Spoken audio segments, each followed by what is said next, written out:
الحمد لله والصلاة لأهلها أما بعد أعوذ بالله من الشيطان الرجيم بسم الله الرحمن الرحيم لئن شكرتم لأزيدنكم صدق الله العظيم اللهم صل على سيدنا مولانا محمد في أول وأوسط وآخر كلامنا. قابل احترام ایک دن بیچ میں ہے اور اگلے دن پھر 26 جنوری کا ایک پروگرام ہمارے ہندوستان کے اندر منایا جاتا ہے، اس کی خوشیاں منائی جاتی ہیں. اتوار میں 26 جنوری آ رہی ہے تو اس کے تعلق سے سارے ہندوستان کے اندر جگہ جگہ 26 جنوری سے پہلے اس تاریخ کو یاد کیا جاتا ہے، اور خاص طور سے اسی دن یعنی کہ 26 جنوری کو تو ایک پورے طور پر اور ہر ایک ادارے کے اندر، ہر ایک اسکول اور کالج اور یونیورسٹی اور مدرسوں کے اندر، یہاں تک کہ اگر جمعے کا وقت ہے یا جمعہ اس سے پہلے آ رہا ہے یا جمعہ اس دن پڑھ رہا ہے تو جمعے کے خطبوں کے اندر اس دن کو یاد کیا جاتا ہے. یہ دن جو مسلمانوں کو ملا ہے، اس ملک کو ملا ہے، اس کے پیچھے جو قربانیاں رہی ہیں ان کو یاد کیا جاتا ہے تاکہ آنے والی نسل کو بتایا جا سکے کہ ہمارا ملک یہ کیا ہے. جو آج ہمیں یہ ملک ملا ہے، جس آج آزادی کی فضا میں ہم سانس لے رہے ہیں، یہ آزادی کی جو نسبت اور آزادی کی جو نعمت ہمیں ملی ہے، اس کی کیا قدر ہے، اس کی کیا قربانیاں ہمارے بزرگوں نے پیش کی ہیں جب ہمیں یہ آزادی ملی ہے. اس لیے کہ جو نسل اور جو قوم اور جس قوم کے بزرگ اور جس قوم کی نسلیں اپنے بزرگوں کی قربانیوں کو بھول جاتی ہیں تو اس قوم کا نظریہ بھی ختم ہو جاتا ہے، ان کے آگے چلنے کی جو راستہ ہے وہ ٹوٹ جاتا ہے اور وہ ختم ہو جاتا ہے. اگر مسلمان اپنے ماضی کو بھول جائے گا، اپنے بزرگوں کی، اپنے اولیاء اللہ کی، صحابہ کرام کی زندگی کو بھلا دے گا، ان کے بتائے ہوئے طریقے سے الگ ہٹ کر چلے گا تو اس کی زندگی تباہ و برباد ہو جائے گی. اور قومیں بھی انہوں نے سب نے اپنے اصول بنائے ہیں کہ اگر اپنے ماضی کو یاد رکھنا ہے تو تبھی جا کر ہم مستقبل کے اندر، فیوچر کے اندر کامیابی حاصل کر سکتے ہیں. تو ہمیں اپنے ملک کو بچانا ہے، اپنے ملک کے ساتھ محبت کا اظہار کرنا ہے، اور اس آزادی کی فضا کی قدر اگر ہمیں معلوم ہوگی تو وہ تب ہوگی جب ہمیں اپنے آزادی کا جو پیریڈ، غلامی کا جو پیریڈ ہمارے بزرگوں کے اوپر گزرا ہے اس کے بارے میں ہمیں معلومات ہوں گی. تو ہندوستان آزادی کا جشن منانے جا رہا ہے، اپنے آزاد قانون کا جشن منانے جا رہا ہے. تو آج ہم اپنے بچوں کو بتائیں کہ یہ آزادی جو مل رہی ہے، جس کا آج پورے ہندوستان کے اندر بڑے جوش و خروش کے ساتھ پروگرام کیے جا رہے ہیں اور ڈھول بجائے جا رہے ہیں، یہ کس وجہ سے ملی ہے، کن کی قربانیاں سب سے زیادہ تھیں. جو ہندوستان ہمارا ملک غلامی کی زندگی بسر کر کر آیا ہے، وہ 1601 میں انگلینڈ سے برٹش کی ایک کمپنی آتی ہے ایسٹ انڈیا کے نام سے. 1601 میں وہ ہندوستان آئی اور ہندوستان میں سب سے پہلے انہوں نے بنگال کے اندر پہنچ کر اپنی تجارت شروع کی. کپڑا لے کر آ رہے تھے، کوئی میڈیسین لے کر آ رہا تھا، اور اسی طرح سے دوسری چیزیں وہ لے کر آ رہے تھے. اب ہر ملک، ہر بادشاہ اور ہر وزیر اعظم یہ چاہتا ہے کہ اس کے ملک کے اندر، اس کی دوران حکومت کے اندر، اس کی سیاست کے اندر باہر سے کمپنیز آئیں اور یہاں آ کر حکومت کریں. آج بھی ہمارے وزیر اعظم ایک زمانے سے گھوم رہے ہیں، باہر سے کمپنیاں آئیں اور یہاں پر آ کر تجارت کریں. تو اس زمانے میں بھی یہ لوگوں کا پروگرام رہا کرتا تھا، سرکاروں کا، کہ باہر سے کمپنیاں آئیں اور وہ ہمارے ملک کے اندر آ کر اپنے کاروبار کو پھیلائیں. اسی طرح یہ ایسٹ انڈیا کمپنی آئی اور 1601 میں چلتی رہی. 1616 تک اس نے اپنی دور تک اپنی شاخیں پھیلا لی تھیں اور کاروبار کو بڑھا لیا تھا. جو اس وقت کے ہندوستان کے راجا تھے، اس کے سر میں درد ہوا، اور سر میں درد اس کو اتنی شدید طریقے سے ہو رہا تھا کہ اس کو بڑی بے چینی اور بڑی تکلیف تھی. کسی نے بتایا کہ جی یہ لوگ جو تجارت کرتے ہیں اور کاروبار کرتے ہیں، باہر کے لوگ ہیں، ان کے پاس ایک ایسی دوا ہے جس کو آپ کھا لیں گے تو آپ کے سر کا درد فوراً ختم ہو جائے گا. پہلے حکیموں کا زمانہ تھا، طبیبوں کا زمانہ تھا، ان کی دوائیں چلتی تھیں تو اس سے علاج تھوڑا لیٹ ہوتا تھا اور تھوڑا وقفے سے جا کر فائدہ ہوا کرتا تھا. لیکن جب سے یہ انگریزی دوائی آئی ہیں کھاتے ہی اگلی منٹ سے اس کا فائدہ شروع ہو جاتا ہے، انجیکشن لگتے ہی اس کا فائدہ شروع ہو جاتا ہے. تو یہ جو کمپنی کے لوگ چلانے والے تھے، تجارت کرنے والے تھے، یہ اپنے لیے دوائیاں لے کر آئے تھے کہ ہم بیمار پڑیں گے تو وہاں تو دوائیاں نہیں ملیں گی، تو اپنی دوائی کھا کر ہم اپنی صحت کا خیال رکھ سکیں گے. تو ان لوگوں نے بادشاہ کو سر کے درد کی دوائی دی. دوائی کھاتے ہی بادشاہ کے سر کا درد جاتا رہا اور اس کو بڑا عجیب لگا کہ آج تک جو ہم سر کے درد کی دوائیاں استعمال کرتے رہے ہیں، صبح کو کھائی ہے تو شام تک جا کر اس کا فائدہ ہمیں ملتا تھا، میں نے ابھی کھائی اور ابھی اس کا فائدہ ہو گیا. اس کا مطلب یہ ہے کہ یہ کام کے آدمی ہیں، کام کی تجارت کر رہے ہیں اور ایک ہمیں ڈاکٹری کے فیلڈ میں ایک اچھے لوگ مل رہے ہیں. ان کی آزادی کو اور بڑھایا جائے، ان کے کام کو اور بڑھایا جائے اور ان کو پورے ہندوستان کے اندر تجارت کرنے کے موقع دے دیے جائیں اور آزادی دے دی جائے. تو اس طرح سے ان کو پورے ملک کے اندر آزادی مل گئی. جس اسٹیٹ کے اندر جا رہے ہیں، جس صوبے کے اندر جا رہے ہیں، وہاں ان کا ویلکم کیا جا رہا ہے اور اپنی تجارت کو بڑھا رہے ہیں. 1600 پورا گزرتا ہے، یہ اسی طرح اپنی تجارت میں چلتے رہتے ہیں. لیکن جب اورنگزیب عالمگیر رحمۃ اللہ علیہ کا انتقال ہوتا ہے، اورنگزیب عالمگیر رحمۃ اللہ علیہ نے 50 سال تو قریب گھوڑوں پر اور اس کے کا نام ہے کہ جنگی میدانوں کے اندر ہی زندگی گزاری ہے.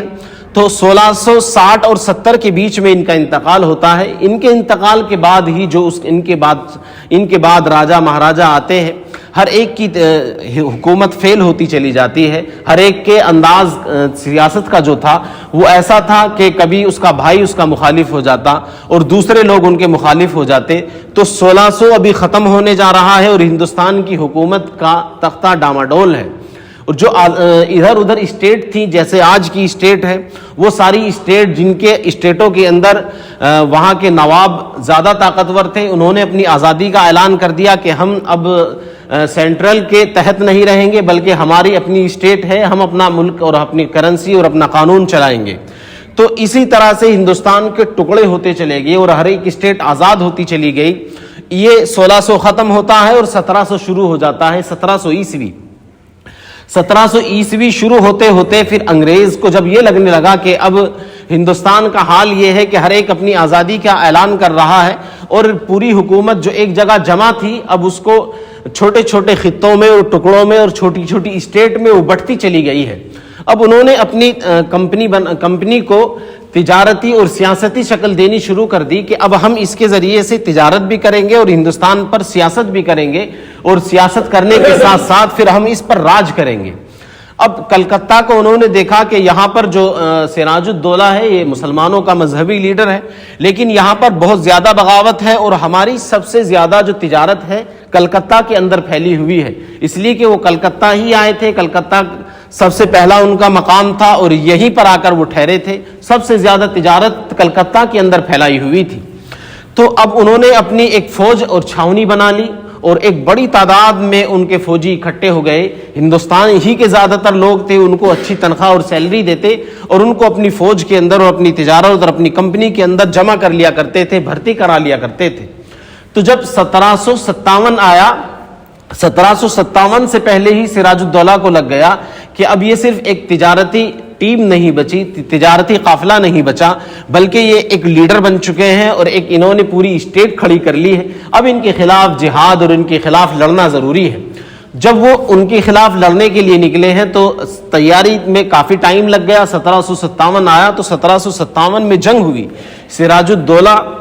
اور سامنے سے انگریز کی پوری ٹیم اور پورا لشکر، لاؤ لشکر کے ساتھ وہ جمع ہوئے اور نکلے. ایک جنگ جو آپ دیکھتے ہیں کہ کس طرح سے سالوں اس کی تیاری کی جاتی ہے اور کئی دن کے مارکے اور کئی دن کے محاذ قائم کیے جاتے ہیں جب اس جنگ میں لڑا جاتا ہے. تو یہ جنگ بھی اسی طرح لڑی گئی. کچھ لوگ ادھر سے قتل کیے گئے، کچھ لوگ ادھر سے قتل کیے گئے. لیکن جو میر جعفر سراج الدولہ کا سپہ سالار تھا، جو ان کی فوج کا جنرل تھا، اس کو انگریزوں نے خرید لیا. کہا کہ تو سراج الدولہ کا ہاتھ چھوڑ دے، ساتھ اس کا تو چھوڑ دے گا، فوج اس کا ساتھ نہیں دے گی تو وہ معزول ہو جائے گا، ختم ہو جائے گا اور تجھے ہم بنگال کا راجہ اور نواب بنا دیں گے. اس کو یہ بات پسند آئی اور لالچ میں آ گیا اور جب جنگ میدان میں لڑی جا رہی تھی اسی وقت اپنی فوج کو واپس لے کر نکل گیا، سراج الدولہ کو قتل کر دیا گیا۔ اسی طرح پھر انگریزوں نے اس کو وہاں کلکتہ کا راجہ اور نواب بنا دیا۔ صرف 3 سال یہ بچا، 3 سال کے بعد اس کا بھائی آیا، پھر اس کو بھی قتل کیا گیا، پھر داماد یا بھانجا کوئی بنتا ہے،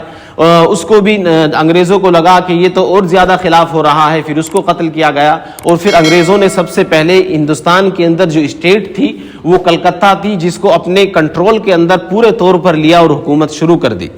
اسی طرح مجنون شاہ ایک بڑے حضرت گزرے ہیں، بابا کے نام سے مشہور تھے، بابائے جمہوریت، بابائے آزادی، اس طرح کے نعرے مجنون شاہ کو دیے گئے ہیں۔ تو حضرت مجنون شاہ نے 1767 کے اندر جنگ کی اور بڑی بہادری کے ساتھ وہ لڑے، 2 جنگیں انہوں نے کی، پہلی جنگ کو فتح ملی، دوسری جنگ میں وہ بھی شہید کر دیے گئے۔ پھر یہ جنگ بڑھتی بڑھتی حیدرآباد پہنچتی ہے۔ حیدرآباد میں ٹیپو سلطان شہید رحمۃ اللہ علیہ کے والد حضرت حیدر علی موجود تھے، ان کی حکومت چل رہی تھی، تو انہوں نے بھی انگریزوں کے خلاف کئی جنگیں لڑی۔ آخر کار وہ آخرت کا بلاوا آ گیا اور اس دنیا سے فوت ہو گئے، تو اپنے بیٹے ٹیپو سلطان کو، جو اس وقت کے بڑے بہادر اور بڑے جری شخص تھے، ان کو راجہ اور مہاراجہ اپنا حیدرآباد کا بنا کر وہ گئے اور وصیت کر گئے کہ ان انگریزوں سے تمہیں لڑتے رہنا ہے اور اپنی اسٹیٹ پر اور اپنے صوبے پر کنٹرول اپنا ہی رکھنا ہے، ان کے کنٹرول کو نہیں چلنے دینا ہے۔ تو ٹیپو سلطان نے 1783 کے اندر انگریزوں سے جنگ لڑی ہے، اور اس طرح جنگ لڑی کہ ان کے قدم اکھاڑ دیے اور دور تک بھگا دیا۔ پھر 1791 میں اور 93 میں جنگ لڑی ہے۔ 3 جنگیں ایسی ہیں جن میں ٹیپو سلطان کو فتح ملی انگریزوں کے خلاف۔ 1793 کی جو جنگ ہوئی ہے وہ جنگ اتنی لمبی چل گئی، اتنی لمبی چلی کہ ٹیپو سلطان کے جو فوج تھی، ان کے پاس جو ساز و سامان تھا وہ ختم ہونے لگا۔ جب ٹیپو سلطان کو یہ لگا کہ ہم تو اس جنگ کو اگر محاصرہ اور چلتا رہا، جنگ اور لمبی ہو گئی تو زیادہ لمبا ہونے کی وجہ سے ہم ہار جائیں گے، تو ٹیپو سلطان بھی مصالحت کرنے پر رضامند ہو گئے، اور ادھر انگریزوں کے بھی قدم اکھڑ رہے تھے۔ تو آپس میں معاہدہ ہوا کہ اب ہم یہاں سے جاتے ہیں اور ایک دوسرے سے جنگ نہیں لڑیں گے، تمہارا جہاں تک تمہاری حکومت ہے، تمہاری اسٹیٹ ہے، تمہاری حکومت ہوگی، ہم اس کے اندر کوئی عمل دخل ہمارا نہیں ہوگا، ہم اس سے باہر رہیں گے۔ انگریز چلے تو گئے یہاں سے اپنی طاقت کو مضبوط کرنے کے لیے، دوسرا حملہ کرنے کے لیے کہ ابھی ہم نہیں جیت رہے ہیں، اپنی طاقت کو بڑھا کر آئیں گے، فوجیوں کو بڑھا کر آئیں گے، دوسرے حملے کی تیاری کے لیے وہ چلے گئے۔ ادھر ٹیپو سلطان شہید رحمۃ اللہ علیہ کو بھی اندازہ تھا کہ یہ لوگ واپس آئیں گے حملہ کرنے کے لیے۔ انہوں نے ان 6-7 سال کے اندر بھرپور تیاری کی، اور پھر 1799 کے اندر ایک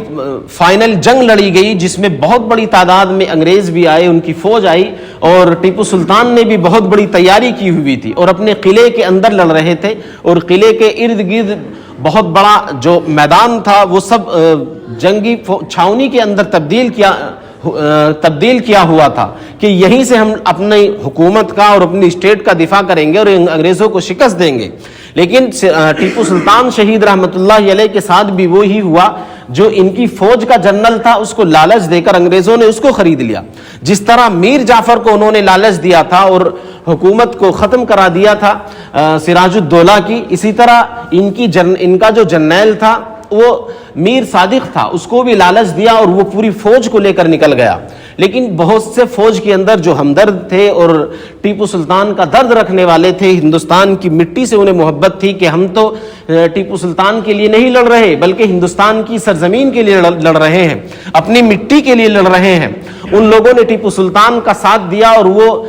میر صادق کے ساتھ نہیں گئے بلکہ ٹیپو سلطان کے ساتھ آخر دم تک لڑتے رہے۔ فوج بھی لڑ رہی ہے، ٹیپو سلطان خود لڑ رہے ہیں۔ جن لوگوں نے ان کی تلوار کے بارے میں سنا ہوگا کہ وہ اتنی بھاری تھی کہ 3-4 آدمی تو اس کو اٹھا پاتے تھے۔ ٹیپو سلطان کتنے طاقتور ہوں گے کہ جس لوہے کی تلوار کو 3 سے 4 آدمی اٹھا رہے ہوں، وہ اس تلوار کو اکیلے لے کر لڑتے تھے۔ اور ان کی جو جنگی مشق کا ساز و سامان تھا وہ اپنے قلعے کی دیوار پر دوڑتے تھے، جس طرح آج صبح میں لوگ رننگ کرتے ہیں اور اپنی مشق کرا کرتے ہیں، اسی طرح وہ جنگ کی تیاری میں اور جو اپنی ورزش کیا کرتے تھے، ان کی ورزش یہ تھی کہ وہ اپنی قلعے کی دیواروں پر دوڑتے تھے، اپنے آپ کو فٹ رکھنے کے لیے، اپنے آپ کو مضبوط رکھنے کے لیے۔ اپنی اسٹیٹ جو انہوں نے اس طرح کی بنائی تھی کہ ہر ایک شخص کو